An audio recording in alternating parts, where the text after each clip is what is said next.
So today Kids of Grime is here mixing MAXSTA. How you doing? What's going on? Yeah. We're in studio. What we doing here?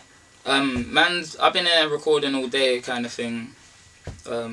Just recording. I'm trying to stack a little catalogue right now, so it's just about recording, man. Putting the work in. So for the people that don't know you, who is MAXSTA? MAXSTA is East London. Like, if you ain't heard my tune "East London Is Back," you might want to get that. That's like one of my biggest tunes at the moment, and that's just about where I come from, because I feel like it's where grime came from. So I'm just paying, it's like paying heritage or whatever. It's like paying respect to like the fact that I'm from this area, and I'm glad that I have the chance to kind of represent it and stuff like that. So that's that. So what you wanted to say with East London Is Back, because did it like leave in some point being back? Yeah, you know what? Like a lot of people felt like, why am I saying that? Like, oh, like but we've been here putting the work in. Like, you just come today and you're saying East London is back. But what it was, it is like a lot of the older MCs, they don't understand, yeah, that my scene, the scene that I'm in, it's like the young scene. You know what I'm saying? It's like your Double S's, your Chipmunks, your whoever, you get me? Like just the young MCs, Ice Kids and that. And I see it as, for a second, there was no one really representing for the ends, making proper noise as much as the other areas were. Not like we're on some ends beef thing, because I respect people from every area, and I rate what's going on in all the different areas of London. So how you feel if I say to you that one of the first grime raves they do in Barcelona, they opened the event with your East London Is Back? Are you serious? Yeah. Yeah, that's big, man. I get some love from other countries and stuff, and that's cool, but I've never heard anything like that, so that's big. And how did you get into grime? How did I get into grime? Do you know what, yeah? You know, like when you ask someone this question, it's like the same thing pretty much, innit? As the playground in school. Everyone wanted to be like the top MC, you know what I'm saying? And I used to just like chill there and watch the older people spit, and I would never ever spit. I wouldn't even tell them I MC'd, but when I went home, like I was writing bars, you get me? But I just thought, no way can I spit like with them. And I don't know, gradually, like I'd spit a bar to a friend, they would rate it and go tell someone else, like, oh my days, you know, like MAXSTA, da-da-da-da. And then, you get me, everyone just wanted to hear the bars, and from there it spread it out, 2-2s. Found myself in a bedroom doing tunes.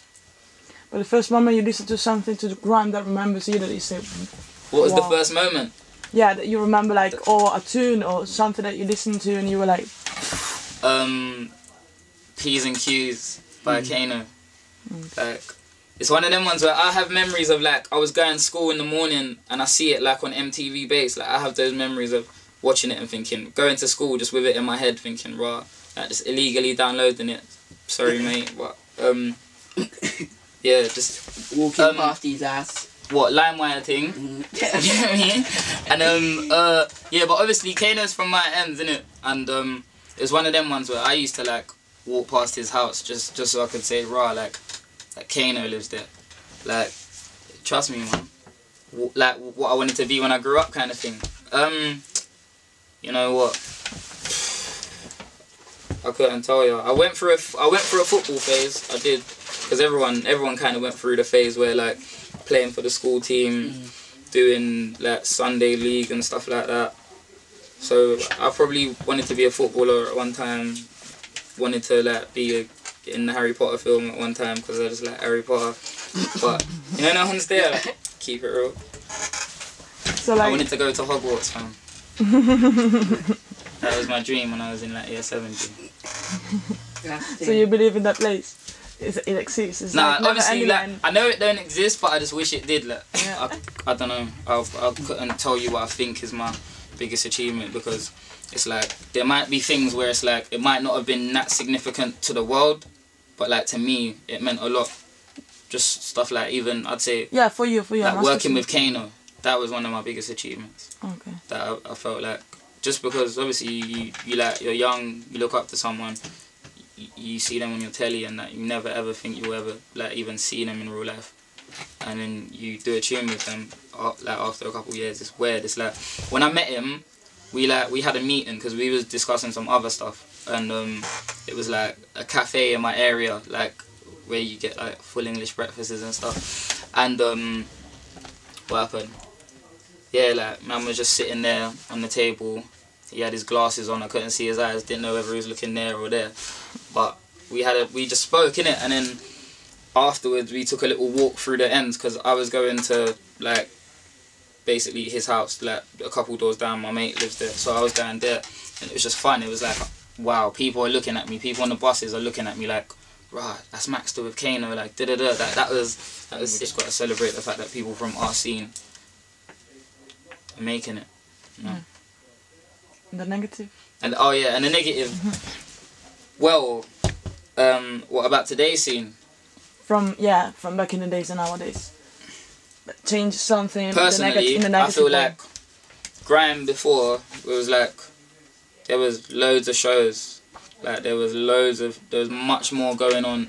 Obviously, like I said, we're elevating and stuff, but I feel like the actual grime scene isn't doing much elevating at the moment. Obviously, there's people like me who want that to happen, and we will try to do like the best things we can do to help the scene. Yeah, man. You feeling you are in the right place now? Yeah, most definitely. Cool. So what like your biggest influences in music? Biggest influences in music. You know, It goes in an international way. Like, it's not just about talking about grime. If you listen also to, I don't know. You know what? Yeah, I listen to like. Where? Don't try it, bro. You listen to Gucci Mane, bro. I listen to like Lil Wayne, Eminem, Jay-Z, and not just like the stuff that's going on now. Like, it took me a long while to kind of get into, I don't know, like, let's say Jay-Z, Reasonable Doubt, just because I never knew about it. Do you know what I mean? Up until like a couple years ago, and that's like his first album that he did. So I checked their like old kind of stuff out, and because it's kind of sometimes more intense and just more rough, and it's like them in their proper element when they first came out. You know what I mean? And sometimes as you go along, you don't get swag or nothing, but you lose like what was the most exciting thing about you at first, and that's just natural. Because Eminem, who's a big inspiration to me at the moment, he's like gloomy kind of sad character, but before he was Slim Shady, fucking about and taking the piss out of Michael Jackson. Do you know what I mean? Even though that's bad, I don't support that. But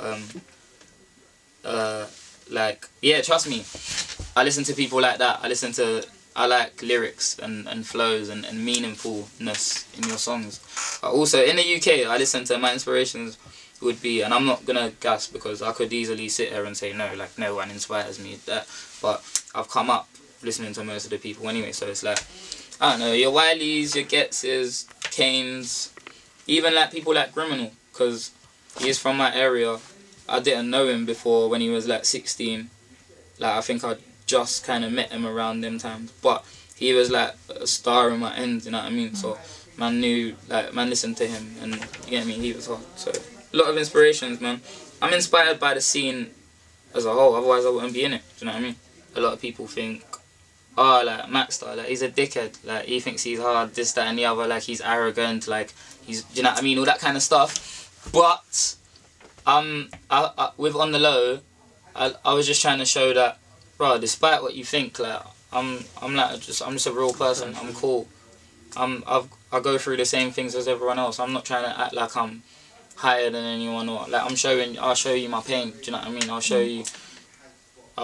You get me? I'll show you what I'm about, kind of thing. Not saying I'm not about anything else I've done, but just sometimes you need to give people like a deeper insight into your life to let them really understand. Because I feel like as well with a lot of MCs, I never hear stuff about their life, so I don't know, innit?